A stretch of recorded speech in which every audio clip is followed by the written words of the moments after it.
Hi guys, welcome to our channel Telugu audio stories with Maithri. నా ఛానల్ని ఎవరైనా ఫస్ట్ టైం చూస్తున్నట్టయితే తప్పకుండా లైక్ చేయండి, షేర్ చేయండి అండ్ సబ్స్క్రైబ్ చేసుకోండి ఫ్రెండ్స్. అగ్ని సాక్షి ఒక ప్రేమ కథ పార్ట్ 14. ఇక లేట్ చేయకుండా స్టోరీలోకి వెళ్ళిపోదామా ఫ్రెండ్స్. కిందికి వచ్చిన గీతని అందరూ షాకింగ్గా చూశారు. లేట్ అవుతుంది, వెళ్దామా బావా అంది వాళ్ళను పట్టించుకున్నట్టు గీత. ఇలాంటి డ్రెస్సెస్ ఆఫీస్లో నాట్ అలౌడ్ అంటాడు టీజింగ్గా శశి. నేనేమి మీ ఆఫీస్లో ఎంప్లాయీని కాదు, మీ ఆఫీస్ కోడ్ పాటించడానికి జస్ట్ ఒక గెస్ట్లా వెళ్తున్నాను అంతే అంది. ఆ మాట వినగానే శశి ఫాస్ట్గా మెట్ల వైపు పరిగెత్తాడు. అక్కడి నుంచి గీతలా ఎలా నడుచుకుంటూ వచ్చిందో అలా క్యాట్ వాక్ చేసుకుంటూ వచ్చి, వెళ్దామా బావా అని అన్నాడు డిట్టో గీతాల ఇమిటేట్ చేస్తూ. తన ఇమిటేషన్కి అందరూ గట్టిగా నవ్వారు శశి యాక్టింగ్ చూసి. చైతన్య అయితే సోఫాలో కూలబడి ఒకటే నవ్వు నాపుకోలేకపోతున్నాడు. అది చూసి గీత కోపం పిక్స్లోకి వెళ్ళింది. హ్యాండ్ బ్యాగ్ తీసి సోఫాలో ఉన్న చైతన్యపై కొట్టి శశి వెనక పరిగెత్తింది. శశి గీతకు దొరకకుండా హాల్ అంతా ఒక రౌండ్ తిప్పి కిచెన్ రూమ్లోకి పరిగెత్తాడు. కిచెన్ సెకండ్ డోర్ నుంచి బయటికి వచ్చి వరండా అంతా తిప్పి మళ్ళీ హాల్లోకి వచ్చాడు. అప్పటికి అందరూ నవ్వుతూనే ఉన్నారు శశి యాక్టింగ్కి. చైతన్యకైతే నవ్వి నవ్వి కళ్ళల్లోంచి వాటర్ వచ్చేసాయి. గీతిగా పరిగెత్తుకుంటూ వస్తూ హాల్లోకి రాగానే స్లిప్ అయి పడిపోయింది మమ్మీ అంటూ. హై హీల్స్ వేసుకోవడం వల్ల స్లిప్ అయిపోయింది. వెంటనే మాధవి, సరోజిని, గంగా, చంద్రయ్య అందరూ గీత దగ్గరికి వచ్చేశారు. అయ్యో, ఇలా పడిపోయావు అంటూ. చైతన్య నవ్వాపుకొని అప్పుడు గమనించాడు. అయ్యో, పడిపోయిందా అనుకుంటూ లేచి తన దగ్గరికి వస్తాడు. శశి గీతిక దగ్గరికి వెళ్ళడానికే భయపడతాడు. అలాగే చూస్తూ నిలబడిపోయాడు. అప్పటికి గంగా, సరోజిని తన శాండిల్స్ విప్పేశారు. ఎక్కడ నొప్పి అని మాధవి చూస్తుంది. తన లెగ్ యాంకిల్ దగ్గర చూపించి పైకి లేవగానే బ్యాలెన్స్ తప్పి మళ్ళీ పడిపోయింది నొప్పితో గీత మమ్మీ అని ఏడుస్తూ. అప్పుడు చంద్రయ్య చేయి పట్టుకొని చూసి, బెనికినట్టు ఉందమ్మా, నూనె రాసి కట్టు కడితే సరిపోతుంది అంటూ చేతో నొక్కాడు. అప్పటికే ఇంకా ఏడుస్తున్న గీత గట్టిగా కేక కూడా వేసి ఏడ్చింది. వద్దు మామ, చంద్రయ్యను మామ అని పిలుస్తాడు చేతు. నేను డాక్టర్కి కాల్ చేస్తాను, తను పెయిన్ తట్టుకోలేకపోతుంది, డాక్టర్ మెడిసిన్ ఇస్తే 1 అవర్లో ఓకే అయిపోతుంది అంటూ చేతు రే శశి డాక్టర్కి కాల్ చేయి అని చెప్పాడు. అందరూ పక్కకి జరిపి గీతని 2 చేతుల్లో లిఫ్ట్ చేసి ఎత్తుకున్నాడు. పెయిన్తో నడవలేకపోతుంది గీత అని. సోఫాలో కూర్చోబెట్టు నాన్న అంది మాధవి. అంత నొప్పిలో కూడా చేతు ఎత్తుకోగానే మనసులో ఎంతో హ్యాపీగా అనిపించింది గీతికకు. ఇదే ఛాన్స్ అనుకొని అతని మెడ చుట్టూ చేతులు వేసింది. తీసుకెళ్లి సోఫాలో కూర్చోబెట్టాడు. శశి మెల్లిగా వచ్చి, సారీ అత్త, ఇలా జరుగుతుంది అనుకోలేదు అన్నాడు గిల్టీగా సరోజినితో. ఇలా జరుగుతుందని ఎవరైనా అనుకుంటారా? నువ్వేం బాధపడకు, ఇప్పుడు ఏమైందని చిన్న గాయం, చిన్నదే కదా, ట్రీట్మెంట్ తగ్గిపోతుంది, నువ్వేం ఫీల్ అవ్వకు శశి అంటుంది సరోజిని. అయినా శశి ఫేస్లో గిల్టీనెస్ పోలేదు. అది చూసి చైతన్య వీడిక్కడే ఉంటే ఇంకా ఫీల్ అవుతాడు అనుకొని, శశి నాకు మీటింగ్ ఉంది, అది నువ్వు అటెండ్ అవ్వు ఆఫీస్కి వెళ్ళి అన్నాడు. ఓకే భయ్యా, కానీ డాక్టర్ వచ్చాక కండిషన్ తెలుసుకొని వెళ్తాను అన్నాడు టెన్షన్గా. మీటింగ్కి టైం అవుతుందిరా, నువ్వు వెళ్ళు, నేనున్నాను కదా ఇక్కడ చూసుకోవడానికి అంటాడు చైతన్య. ఆ మాట వినగానే గీతకి హ్యాపీగా అనిపిస్తుంది. ఓకే అంటూ గీత దగ్గరికి వచ్చి, సారీ గీత అన్నాడు మెల్లిగా శశి. గీత ఇట్స్ ఓకే అని చెప్పడానికి నోరు తెరవగానే మాధవి, చిన్న అంత ఫీల్ అవ్వాల్సిన అవసరం లేదు. ఈవినింగ్ వరకు నొప్పి తగ్గిపోతుంది. నువ్వేం కావాలని చేయలేదు కదా! వదిలేయి. అన్నయ్య ఇక్కడ ఉన్నాడు. నువ్వు ఆఫీస్‌లో వర్క్ చూసుకో వెళ్ళు అంటూ పంపించేసింది మాధవి. అబ్బా! వాళ్ళు ఒక మాట అనలేదు. ఎవరిని ఒక మాట అననిచ్చేలా లేరు. మరీ ఇంత లవ్ అటాచ్‌మెంటా ముగ్గురి మధ్య. Nice family. తిట్టిందో పొగిడిందో కానీ మనసులో అనుకుంది గీత వాళ్ళ గురించి. ఎర్లీ మార్నింగ్ లేచి పూజ చేసుకొని వంట పని పూర్తి చేసి తను రెడీ అయ్యి సుధకు క్యారేజ్ కట్టేసింది వేద. అక్క టిఫిన్ రెడీగా ఉంది. వస్తే అందరం టిఫిన్ చేద్దాం అంది వేద గదిలో ఉన్న సుధని. వస్తున్నా 2 నిమిషాలు అంది సుధ. డైనింగ్ టేబుల్ దగ్గర కూర్చున్న బద్రీనాథ్ పేపర్ చదువుతూ తల్లి ఇవాళ టిఫిన్ ఏం చేశావ్ అని అడిగాడు వేదని.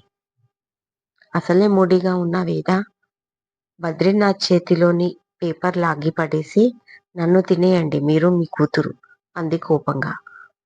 దాంతో బద్రీనాథ్ డాక్టర్ గారు నన్ను నాన్ వెజ్ మానేయమన్నారు. సుధా ఇవాళ శుక్రవారం నాన్ వెజ్ ముట్టుకోదు. మరి ఎలా అని అడిగాడు కావాలని.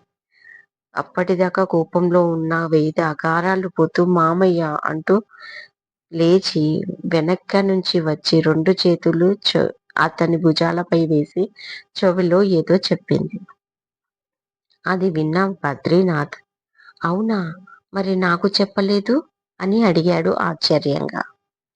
నాకు చెప్పలేదు. జస్ట్ ఆర్డర్ పాస్ చేసింది రెడీగా ఉండు అని.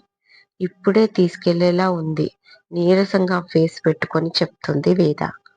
సరే నేను అడుగుతా అన్నాడు బద్రీనాథ్.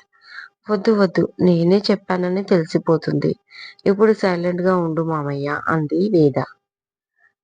నిన్న మాధవి ఆంటీ ఇంటి నుంచి రిటర్న్ అవుతుంటే దారిలో బ్యాంకుకి తీసుకెళ్లి అకౌంట్ తీయించింది. అప్పుడే డౌట్ వచ్చింది అంది ఎంతో బాధగా వేద. సుధారాణి వచ్చి డైనింగ్ టేబుల్ దగ్గర కూర్చొని టిఫిన్ చేస్తూ నాన్న దీనికి ఒక ఆఫీస్లో జాబ్ వచ్చింది. ఇవాళ జాయినింగ్కి తీసుకెళ్తున్నా. నాకు తెలిసిన వాళ్ళకి చెప్పాను సర్టిఫికెట్లు లేవు ట్రైన్లో మిస్ అయ్యాయని. సిస్టమ్ వర్క్ మాత్రం పూర్తిగా వచ్చు అంటూ అన్ని వివరాలు చెప్పాను. వాళ్ళు జాబ్ ఏదైనా ఉంటే చెప్పమని అడిగాను ఇదివరకు వాళ్ళని. నిన్న వాళ్ళు నైట్ కాల్ చేశారు ఇవాళ జాయినింగ్కి రమ్మని అంది తింటూ సుధారాణి. తింటున్న బద్రీనాథ్ వేద తలపై చేయి వేసి చూడు తల్లి జాబ్ అనేది మా కోసం కాదు నీ భవిష్యత్తు కోసం. నువ్విలా భయపడితే లోకం ఇంకా భయపడుతుంది. నీ మీద నీకు నమ్మకం కలగాలి. 2 రోజులు ఆఫీస్కి వెళ్తే నువ్వే అంటావు ఇన్ని రోజులు జాబ్ చేయక తప్పు చేశాను మామయ్య అని. నలుగురిలో కలిస్తే నీకు ఇంకా ధైర్యం వస్తుంది. ఈ కాలంలో ఆడపిల్లలు ఎలా ఉన్నారు ఎలా ఉంటున్నారు అనేది నీకు తెలుస్తుంది. అక్కడ నీకు ఏదైనా ప్రాబ్లం ఉంటే నేనున్నాను కదా నీ మామయ్యని. అన్నీ నేను చూసుకుంటాను అన్నాడు బద్రీనాథ్. ఆ మాటలు వినగానే నివేద మనసులో భయం అంతా పటాపంచలయ్యింది. ఎంతో ధైర్యం నింపింది ఆయన మాటలు. నవ్వుతూ సరే మామయ్య నేను హ్యాపీగా ఆఫీస్కి వెళ్తాను అంది. టిఫిన్ తిని బయలుదేరారు నివేద సుధారాణి. అటుపై హోంకి బద్రీనాథ్ కూడా వెళ్ళిపోయాడు. శశి వెళ్ళిపోయిన కాసేపటికి డాక్టర్ వచ్చి కండిషన్ చూసి కట్టి మెడిసిన్ ఇచ్చి 1 వీక్ కంప్లీట్గా బెడ్ రెస్ట్ అని చెప్పాడు గీతికకి. డే బై డే వచ్చి చూస్తా అని చెప్పి వెళ్ళిపోయాడు. 1 వీక్ బెడ్ రెస్ట్ అని డాక్టర్ అనేసరికి డల్ అయిపోయింది గీతిక. ఇప్పుడు ఏమైందని డల్గా ఫేస్ పెట్టుకున్నావు అంది మాధవి.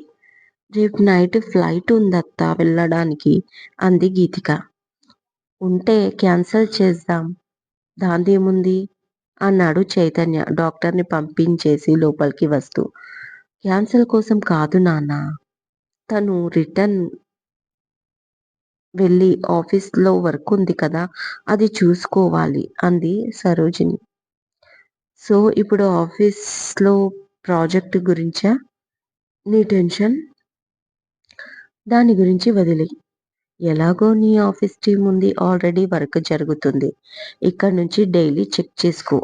లేదు ఇంకేదైనా ప్రాబ్లం ఉంది అంటే నేనున్నాను కదా. సో టెన్షన్ అవ్వకు 1 వీక్ తర్వాత కాదు, నీ కాలు బాగయ్యాకే వెళ్ళండి. ఏమంటారత్తా, ఓకేనా? అన్నాడు చైతన్య సరోజినితో. ఇంకేమంటుంది? సరే అంటుంది. నువ్వు చెప్పావు కదా అంటుంది జ్యూస్ గ్లాస్ గీతకి ఇస్తూ మాధవి. థ్యాంక్యూ అత్తా. అలాగే, కాల్ బాగయ్యాకే వెళ్తాం అంటుంది హ్యాపీగా గీత నవ్వుతూ. గుడ్ అన్నాడు చైతన్య. నేను నా రూంలోకి వెళ్ళి చేంజ్ చేసుకొని రిలాక్స్ అవుతాను అంది గీత మాధవితో. అలాగే అని కన్నా గీతను తన రూంలోకి తీసుకెళ్ళు అంది మాధవి. ఫోన్లో మాట్లాడుతున్న చైతన్య ఓకే మా 2 మినిట్స్ అన్నాడు. ఆ తర్వాత వచ్చి పద అంటూ తనని జాగ్రత్తగా ఎత్తుకొని లిఫ్ట్ వైపు వెళ్తాడు. లిఫ్ట్ని చూడగానే లిఫ్ట్ అయితే త్వరగా దింపేస్తాడు అనుకొని లిఫ్ట్ వద్దు బావా, కాలుకి తగులుతుంది అంటుంది గీత. ఎందుకు తగులుతుంది? నేను జాగ్రత్తగా తీసుకెళ్తాను కదా అన్నాడు చైతన్య. లేదు, నాకు భయమేస్తుంది. చాలా పెయిన్‌గా ఉంది కదా! ప్లీజ్ బావా, స్టెప్స్ పైనుంచి తీసుకెళ్ళు అంది గారంగా. ఏంటే, ఏదో ఎత్తుకొని తీసుకెళ్తున్నాడు అంటే ఇంకా మెట్లపై నుంచి తీసుకెళ్ళమంటావు? అంత దూరం మోస్తాడా? అంది సరోజిని చిరాకుగా. పోనీలే అత్తా, భయపడుతుంది కదా, పర్లేదు. నేను తీసుకెళ్తా అంటూ స్టెప్స్ పైనుంచి తీసుకెళ్తాడు. పైకి వెళ్ళడానికి మెట్లు మధ్యలోంచి స్టార్ట్ అయి 2 వైపులా దారి ఉంటుంది. బావా, ఇప్పుడు నేను లెఫ్ట్ సైడ్‌కి వెళ్తాను. నా రూమ్ లెఫ్ట్ సైడే ఉంది. కానీ ఈసారి రైట్ సైడ్ నుంచి తీసుకెళ్ళవా బావా, ప్లీజ్ ప్లీజ్ అంటుంది. ఇదేం తింగరి కోరికే, ఎత్తుకెళ్ళడానికే కష్టమంటే ఇంకా లెఫ్ట్ రైటు అని కన్‌ఫ్యూజ్ చేస్తున్నావు అని విసుక్కుంటూ రైట్ సైడ్ టర్న్ అవుతాడు చైతన్య. లెఫ్ట్ సైడ్ నుంచి వెళ్తే తన రూమ్ తొందరగా వచ్చేస్తుంది. అదే రైట్ నుంచి అయితే ఒక రౌండ్ తిప్పి అప్పుడు రూమ్‌లోకి తీసుకెళ్తాడు. కాసేపు చైతన్యకి దగ్గరగా ఉండొచ్చు అని తన ప్లాన్. 6 ఫీట్ హైట్‌కి తగ్గ weight. Lovely eyes. Too handsome. ఎంత దగ్గరగా చూస్తే మతిపోతుంది గీతకి. అసలు ఇంతకాలం నేను కలవకుండా ఎందుకు ఉన్నాను అని తమకంతో చైతన్యని చూస్తూ మెడ చుట్టూ చేతులు వేసి ఇంకాస్త దగ్గరగా అదుముకుంది. ఇక లేట్ చేసి టైం వేస్ట్ చేయకూడదు. త్వరగా పెళ్లి చేసుకొని పిల్లల్ని కనాలి అనుకుంది మనసులో గీత. తనని రూమ్‌లోకి తీసుకెళ్ళి నెమ్మదిగా బెడ్‌పై పడుకోబెట్టి కాలు కింద హైట్ కోసం పిల్లో సెట్ చేసి ఇప్పుడు ఓకే, టేక్ కేర్ అని చెప్పి బయటికి వచ్చేశాడు చైతన్య. భాస్కర్‌కి కాల్ చేసి మీటింగ్ ఎలా జరిగింది అని అడుగుతాడు చైతన్య. శశి చాలా బాగా మీటింగ్ అటెండ్ చేశాడు. మీటింగ్ సక్సెస్ అయిందని చెప్తాడు భాస్కర్ హ్యాపీగా ఫీల్ అవుతూ. చైతన్య కూడా హ్యాపీగా లంచ్ చేస్తూ మాధవికి చెప్తాడు శశి మీటింగ్ సక్సెస్ చేశాడని. అది విన్న మాధవి, నాకు తెలుసు కన్నా, వాడికి టాలెంట్ ఉంది. కానీ నిన్ను చూస్తే లేజీ అవుతాడు. పాపం గోవా గోవా అంటున్నాడు. లీవ్ ఇవ్వకూడదు వాడికి మెత్తగా అడిగింది మాధవి. మామ్, నువ్వు శశి పార్టీ కదా, ఎప్పుడు వాడికి సపోర్ట్ చేస్తావు? సరేలే, ఇస్తాను ఈ వీక్లో అన్నాడు నవ్వుతూ శశి. ఇద్దరు నవ్వుకుంటారు. అప్పుడే ఫోన్ వస్తుంది చైతన్యకి భాస్కర్ నుంచి. కాసేపు మాట్లాడి అలాగా, ఇప్పుడే వస్తున్నా అంటాడు. ఫోన్ పెట్టేసి చూడు, ఇప్పుడే కదా వాణ్ణి మెచ్చుకుంది, అంతలోనే ఏదో తింగరి పని చేశాడంట. లీవ్ క్యాన్సిల్ మమ్మీ అని సీరియస్గా చెప్పి బాయ్ చెప్పి ఆఫీస్కి బయలుదేరాడు చైతన్య. ఫోన్ పెట్టేసి గర్వంగా వస్తున్న శశి వైపు చూశాడు భాస్కర్ తన క్యాబిన్ నుంచి. గ్లాస్ డోర్ దగ్గరికి వచ్చి మే ఐ కమిన్ భాస్కర్ గారు అని అడిగాడు శశి. ఎస్ కమింగ్ అన్నాడు భాస్కర్ హుందాగా. నీ పని ఇవాళ అయిపోయింది పో అని మనసులో అనుకుంటూ. ఏంటి భాస్కర్ గారు, ఇక్కడ విషయం అక్కడ ఊదినట్టున్నారు అన్నాడు శశి. అవును బాబు, ఆఫీస్ మంచి చెడ్డలు మీ అన్నయ్యకి ఎప్పటికప్పుడు చెప్పడం నా బాధ్యత. అదీగాక నీ మీద కంప్లైంట్ అంటే ఆ కిక్కే వేరు బాబు అన్నాడు ఎంతో వినయంగా. కడుపు మండిపోయింది శశికి. అలాగా, ఇప్పుడు నన్ను అన్నయ్య దగ్గర బుక్ చేసినందుకు మీకు చాలా సంతోషంగా ఉండి ఉంటుంది ఓరగా చూస్తూ అడిగాడు శశి. అది మాటల్లో చెప్పలేని ఆనందం బాబు. అది ఎప్పుడూ దొరికేది కాదు బాబూ అన్నాడు ఎంతో ఊహించుకుంటూ భాస్కర్. ఆహా! అంత ఆనందంగా ఉందా మీకు? ఒకవేళ బై ఛాన్స్ సీన్ రివర్స్ అయ్యి మా భయ్యా వచ్చి నన్ను హగ్ చేసుకొని "నీకేం కావాలిరా" అని అడిగాడనుకో అప్పుడు మీ ఫీలింగ్ అని అడిగాడు శశి. ఛాన్సే లేదు బాబు. ఈ విషయంలో నాకు బాగా క్లారిటీ ఉంది. చైతన్య బాబు ఇప్పుడు వచ్చి మిమ్మల్ని చెడుగుడు ఆడకపోతే నా మీద ఒట్టు అన్నాడు ఎంతో హ్యాపీగా భాస్కర్. సరే మరి ఆ విషయం తర్వాత చూసుకుందాం. ఫస్ట్ ఒక విషయం చెప్పండి నాకు. మా అన్నయ్యకు పిఏ ఎందుకు పెట్టుకోడు? పిఏ అంటేనే ఎందుకు చిరాకు పడతాడు? దానికి రీజన్ మీకు తెలుసా భాస్కర్ గారు? అడిగాడు శశి. ఓహ్! అదా! అదో పెద్ద కథ అన్నాడు భాస్కర్. కొంచెం షార్ట్‌గా చెప్పరా? మళ్ళీ మా అన్నయ్య వస్తే నాతో చెడుగుడు ఆడతాడు కదా! అన్నాడు నవ్వుతూ శశి. నన్ను చూస్తే నీకు వేళాకోళంగా ఉందా? అన్నాడు కోపంగా భాస్కర్. అబ్బా! భాస్కర్ గారు నేనేం అడుగుతున్నాను, మీరేం చెప్తున్నారు? ఫస్ట్ పిఏ పోరి స్టోరీ చెప్పండి ఏమైందో? అన్నాడు శశి. భాస్కర్ స్టార్ట్ చేశాడు. అది మీ అన్నయ్య ఫారెన్ నుంచి వచ్చిన కొత్తలో టీనా ఫ్రమ్ బెంగుళూరు అని ఒక పిఏ ఉండేది. చాలా స్టైల్‌గా, అందంగా, ఒక మోడల్‌లా ఉండేది. మీ అన్న దగ్గర 3 నెలలు పనిచేసింది అన్నాడు. ఆ తర్వాత ఏం జరిగింది? అడిగాడు శశి. భాస్కర్ మీ అన్నయ్యను ఇష్టపడింది. మనసు పడింది. ఆ తర్వాత ప్రేమలో పడింది అన్నాడు. శశి ఆ తర్వాత ఏం జరిగింది? టెన్షన్‌గా అడిగాడు. ఏముంది? మీ అన్నయ్య దగ్గర బయటపడింది. బతిమాలింది. మీ అన్నయ్య ఒప్పుకోకపోతే ఆత్మహత్యకు పాల్పడింది అన్నాడు. శశి ఏంటి? ఆ అమ్మాయి చనిపోయిందా? షాక్‌గా అడిగాడు. అప్పుడు భాస్కర్ లేదు మీ అన్నయ్య చాలా ఇంటెలిజెంట్ గదా! ఆ అమ్మాయి విషయం అర్థమై అప్పుడే వాళ్ళ ఇంట్లో వాళ్ళకి ఇన్ఫార్మ్ చేశాడు. వాళ్ళు బెంగుళూరు నుంచి వచ్చి వాళ్ళ అమ్మాయికి బుద్ధి చెప్పి తీసుకెళ్ళమని. అదే రోజు ఆ అమ్మాయి స్లీపింగ్ టాబ్లెట్స్ వేసుకుంది. కానీ ఏమీ జరగలేదు. దాంతో వాళ్ళు మీ అన్నయ్యకి సారీ అండ్ థాంక్స్ చెప్పి ఆ అమ్మాయిని తీసుకొని వెళ్ళిపోయారు. ఇది జరిగింది. అందుకే పిఏ అంటే ఇష్టం ఉండదు మీ అన్నయ్యకి ముగించాడు భాస్కర్. అప్పుడే కాల్ వచ్చింది భాస్కర్‌కి. చైతన్య వచ్చినట్టు. పదండి బాబు అన్నగారు వచ్చారంట. నీ గురించి క్యాబిన్‌లో వెయిటింగ్ అంట అంటూ శశిని తీసుకొని బయటికి నడిచాడు భాస్కర్. పర్మిషన్ తీసుకొని ఇద్దరూ లోపలికి వెళ్లారు.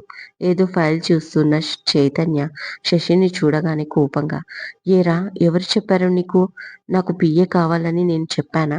ఏం భాస్కర్ గారు మీరు చెప్పారా? అని అడిగాడు కోపంగా. లేదు అన్నట్టుగా తల అడ్డంగా ఊపాడు భాస్కర్. మరి ఎందుకురా అపాయింట్ చేశావు పిఏని? అని కోపంగా అరిచాడు ఈసారి చైతన్య. ఆ కోపం చూసి భాస్కర్ కూడా హడలిపోయాడు. నా షెడ్యూల్ చూసుకోవడానికి నువ్వు భాస్కర్ గారు ఉన్నారు. అయినా నా పర్మిషన్ లేకుండా ఎలా పిఏని అపాయింట్ చేస్తావు?